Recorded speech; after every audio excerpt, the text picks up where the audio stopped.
بسم اللہ الرحمن الرحیم وَلَقَدْ نَصَرَكُمُ اللَّهُ بِبَدْرٍ وَأَنْتُمْ أَذِلَّةٌ۔ اب پہلے ذکر کیا اللہ تعالیٰ نے غزوہ احد کا کہ میرے پیارے محبوب صلی اللہ علیہ وسلم کی حکمت عملی کو نہ اپنا کر اے مسلمانوں تم نے نقصان اٹھایا۔ اگر تاجدار کائنات صلی اللہ علیہ وسلم کا کہنا مان لیتے اور اپنی اپنی ڈیوٹی پر قائم رہتے اور مورچوں کو سنبھالے رہتے تو کسی صورت میں تمہیں شکست نہ ہوتی۔ اب یہ شکست ہونا بھی مسلمانوں کے لیے ایک سبق بن گیا کہ جب کبھی امیر لشکر کا کہا نہ مانا جائے گا تو پھر کیا ہو سکتا ہے، شکست بھی ہو سکتی ہے، نقصان بھی اٹھانا پڑ سکتا ہے۔ اتنے جید صحابہ غزوہ احد میں شہید ہوئے کہ خود آقا علیہ السلام کو ان کی شہادت کا بڑا صدمہ ہوا کہ یہ صحابہ جو اتنے جلیل القدر تھے، ظاہر ساتھی چلے جائیں تو اللہ کے نبی بھی تو اداسی محسوس کرتے ہیں نا۔ تو آپ صلی اللہ علیہ وسلم ان کی شہادت پہ بہت زیادہ ملول بھی ہوئے۔ اب آگے اللہ تعالیٰ نے ذکر کر دیا غزوہ بدر کا کہ غزوہ بدر میں مسلمانوں کو شاندار فتح نصیب ہوئی ہے۔ کیوں ہوئی؟ آقا علیہ السلام کی حکمت عملی، اللہ کے پیغمبر کا میدان جنگ کے لیے اپنے لشکر کو لے کر نکلنا، حالانکہ غزوہ احد میں مسلمان زیادہ تھے، غزوہ بدر میں صرف 313 تھے اور کفار کا لشکر مقابلے میں 1000 تھا اور وہ بھی اسلحے سے لیس تھا۔ اور وقت کون سا تھا؟ 17 رمضان تھی یہ جب غزوہ بدر ہوا ہے۔ مسلمان روزے سے تھے بھی 313 چند، اور روزہ بھی کس سے رکھا تھا؟ کسی نے پانی سے رکھا، کسی نے کھجور سے رکھا، کسی کو کچھ بھی نہیں ملا تو ایسے ہی خالی پیٹ تھے۔ اللہ، پھر اسلحہ بھی ان کے پاس نہیں تھا، کفار تو اسلحے سے لیس تھے، اور کسی نے اسٹک چھڑی یا سوٹی پکڑی ہوئی تھی، کسی کو پاس تلوار تھی، کسی کو پاس کچھ بھی نہیں تھا، خالی ہاتھ تھے۔ اللہ اکبر۔ تو اللہ نے یہاں پہ غزوہ بدر کا ذکر کیا ہے اور کہا کہ تم تو بالکل کمزور تھے۔ دیکھیں نا، اللہ پاک کہہ رہے ہیں تم تو بالکل کمزور تھے، بس ڈرتے رہا کرو اللہ سے کہ تم اس وقت اس کا شکریہ ادا کرو جس وقت تمہاری وہ امداد کر دے۔ تو کیا سہانی گھڑی تھی جب آقا علیہ السلام فرما رہے تھے مومنوں سے کہ کیا تمہیں یہ کافی نہیں کہ تمہاری مدد فرمائے تمہارا رب 3000 فرشتوں سے جو اتارے گئے ہیں؟ اللہ اکبر۔ ہاں کافی ہے، بشرطے کہ تم صبر کرو اور تقوی اختیار کرو، اور اگر آدم کے کفار تم پر تیزی سے اس وقت تم مدد کرے گا تمہاری رب 5000 فرشتوں سے جو نشان والے ہیں۔ سبحان اللہ و بحمدہ، سبحان اللہ العظیم۔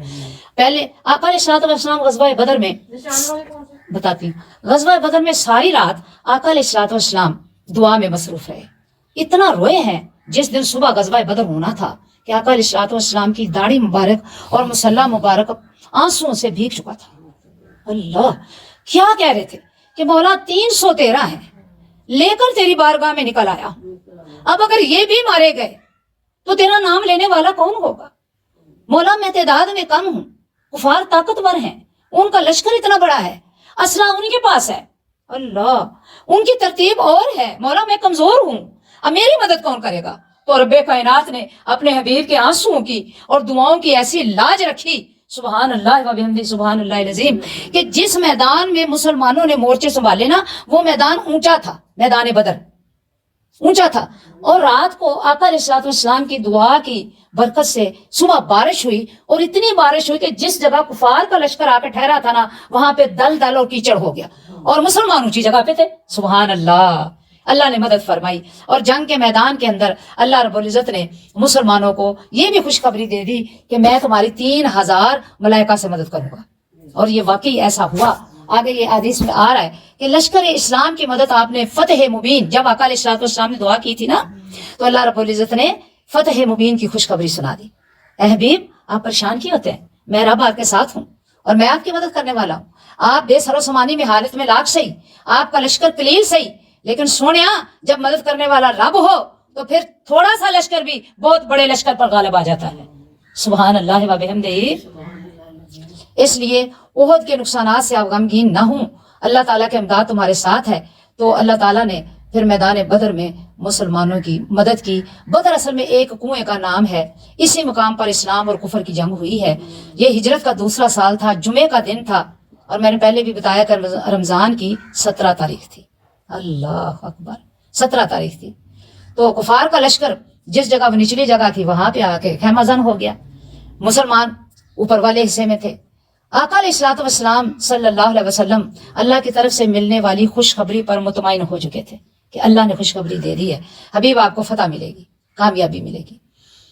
آقا علیہ السلام عبادت میں اس قدر محو ہے، آقا علیہ السلام ساری رات اللہ، اور محویت کا عالم یہ ہے، عبادت کے اندر گم ہونے کا عالم یہ ہے کہ آقا علیہ السلام جب اپنے خیمے میں دعا مانگتے اور یہ خوشخبری ملی اور خیمے سے باہر نکلے تو آپ کے دوش مبارک سے آپ کی چادر مبارک اتر گئی، سرک گئی، وہ کملی جس کو ہم کہتے ہیں نا، سرک گئی۔ تو جناب صدیق اکبر نے پیچھے سے اپنے آقا کو گلے لگا لیا صلی اللہ علیہ وسلم اور عرض کی، یا رسول اللہ، اللہ تعالیٰ ضرور اپنا وعدہ پورا فرمائے گا۔ ادب نیاز میں ڈوبی ہوئی دعا جو اتنی محبت سے مانگی گئی ہو اور پھر رسول کی دعا، وہ کیسے قبول نہیں ہو سکتی؟ سبحان اللہ و بحمدہ۔ پھر دنیا نے دیکھا کہ چند سر بکف مجاہد تھے، چند لوگ تھے، لیکن کفار کو ایسی شکست ہوئی کہ ان بڑے بڑے کفر کے سرغنے ابو جہل جیسا، وہ بھی اس میدان بدر کے اندر دو معصوم صحابہ نے جن کو معوذ اور معاذ کہا جاتا ہے، جو اس کے گٹے کے برابر آتے تھے، انہوں نے قتل کر دیا۔ اللہ اکبر، بھائی تھے دو، معوذ اور معاذ رضی اللہ تعالیٰ عنہ۔ تو بڑا بھائی تلوار لے کر کھڑا ہے، ابو جہل کا اتنا قد تھا، اتبا شیبہ بھی اس جنگ میں مارے گئے جو کفار لشکر کے سپہ سالار تھے اور بڑے بہادر تھے، بھائی چوٹی کے بہادر تھے اپنے دور کے۔ تو وہ کہنے لگے کہ اس ابو جہل کو ہم نے ختم کرنا ہے۔ تو ایک بھائی کہتا ہے میں میمی بن کر نیچے کھڑا ہوتا ہوں، آپ میرے اوپر چڑھ جائیں۔ اللہ، تو ایک بھائی نیچے جھکا، دوسرا بھائی کندھوں پر چڑھا اور تلوار کا وار ایک کیا کہ ابو جہل کی گردن اتر کے وہ جا گری۔ سبحان اللہ و بحمدہ۔ دیکھیں نا میرے اللہ کے کام ہے، وہ اللہ کمزوروں کو بھی پھر طاقتور بنا دیتا ہے، وہ چھوٹوں سے بھی بڑے بڑے کام لے لیتا ہے۔ تو یوں اس طرح سے کفار کو شکست ہوئی، مسلمان بڑی بے جگری سے لڑے، بڑے کفار مارے گئے اور کتنے زیادہ ان کے لوگ زخمی بھی ہوئے اور قید بھی ہوئے اور پھر قیدی بنا کر یہ مدینہ میں لائے گئے یہ کفار، کیونکہ اللہ کی مدد آسمان سے اتر رہی تھی ملائکہ کی صورت میں۔ مسلمان تو کم تھے لیکن فرشتے ساتھ مل کر تلوار چلاتے مدد کرتے تو کفار کا تو برا حال ہو گیا۔ اس لیے اللہ پاک نے کہا کہ میں نے 3000 ملائکہ سے مدد کی، پھر 5000 اور بھیج دیے۔ سبحان اللہ، وہ جو نشان زدہ تھے، یعنی ان کے نشان لگے ہوئے تھے، نمبر لگے ہوئے تھے، فلاں فلاں فلاں فلاں، اللہ، یعنی ان کافروں کے نام لکھے ہوئے تھے کہ اس صحابی نے اس کو مارنا ہے، اس کو مارنا ہے، اس کو مارنا ہے، اس کو مارنا۔ فرشتوں نے، فرشتے جب وار کرتے تو چونکہ اللہ رب العزت کی مدد پہنچ چکی تھی اور ملائکہ آسمان سے اتر رہے تھے لشکروں کے لشکر، اور کفار کے اوسان خطا ہو گئے، ان کے کئی جوان مارے گئے، کئی بہادر اس میدان جنگ کے اندر کام آئے۔ تو یہ اللہ کے نبی صلی اللہ علیہ وسلم کی دعائیں تھیں جو آپ نے ساری رات غزوہ بدر کے شروع ہونے سے پہلے میدان بدر میں کی ہیں۔ آقا علیہ السلام نے اس قدر محبت سے، گریہ سے اور آہوزاری سے اللہ کے حضور دعائیں کی کہ آقا علیہ السلام کی داڑھی مبارک اور آپ کا مسلح مبارک آنسوں سے تر ہو چکا تھا۔ ظاہر ہے اللہ کے حبیب صلی اللہ علیہ وسلم کا اتنی تڑپ سے اور اتنی محبت سے اور اتنی آہوزاری کے ساتھ اور اللہ رب العزت پر بھروسہ کرتے دعائیں کرنا ضائع کیسے ہو سکتا تھا؟ تو اللہ رب العزت نے اپنے حبیب صلی اللہ علیہ وسلم کو فتح مبین کی خوشخبری سنائی اور آقا علیہ السلام نے صبح لشکر ترتیب دیا۔ یہ میدان بدر اصل میں بدر ایک کنویں کا نام تھا جہاں پہ یہ جنگ ہوئی ہے، یہ غزوہ ہوا ہے۔ رسول اللہ صلی اللہ علیہ وسلم خود اس جنگ میں شریک ہوئے اور صحابہ کرام بڑی بے جگری سے لڑے، بڑے بڑے کفار اس جنگ میں مارے گئے، ابو جہل، اتبا شیبہ اور دیگر کفار جو تھے ان کے سر قلم کیے گئے، اور اللہ تعالیٰ نے فتح مبین کی جو خوشخبری سنائی تھی اس کو سچ کر دکھایا۔ یہ ضروری نہیں ہے کہ لشکر بہت بڑے بڑے ہوں تو فتح مل سکتی ہے۔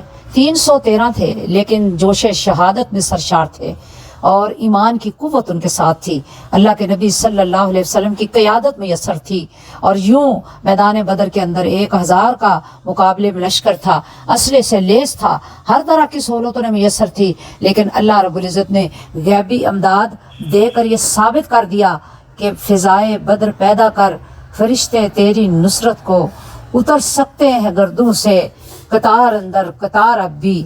اگر آج بھی فضائے بدر پیدا ہو جائے تو اللہ رب العزت اہل ایمان کی مدد کر سکتا ہے۔